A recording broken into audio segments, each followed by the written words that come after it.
Hi again, Blind Freddy here. I wanted to tell you my story and attempt at being bloody clever. I actually developed sun protective textiles back in the 80s with the objective of helping reduce Australia's status as the skin cancer capital of the world. What we did, myself and a professor of fibre science technology, worked out that through a stain blocker that they use for carpets, we could actually block UV through clothing.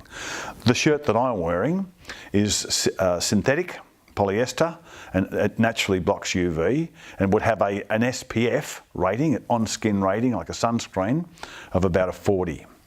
This shirt here would normally have a sun protection factor of 5.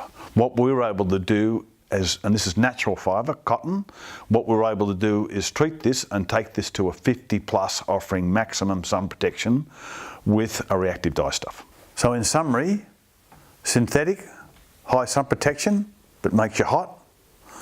Natural fibre, low sun protection, but we were able to get that higher with a reactive dye stuff called Rayosan, and at marginal cost to the consumer. Yeah, so my job was to educate the customer. That's how I got a royalty from all the garments sold that were treated with Rayosan. And that treatment was actually applied at the textile mill through a dye bath. And it was colour fast, wash fast and permanent unless you pulled the garment apart. So in educating the marketplace, I thought, well, the people that need the most protection are kids, because UV damage is cumulative and it starts from the time you're first exposed to the sun. And so I wrote a children's book called Frizzle Sizzle.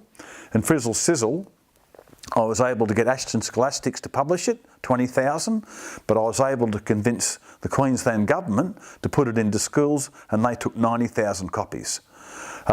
Further education, if we created a garment swing tag, like a price tag that you see at the store, but it was educational, and you can see it here, it's called a UVT. So that was explaining to people that if they took their garment out in the sun and held the tag underneath the garment, they could see how much radiation was actually going through an untreated and/or Rayosan treated garment. And then finally what we did was we lobbied to change the textile standards in Australia. You can see there that red booklet, and we initiated the Australian sun protective textile standards in this part of the world.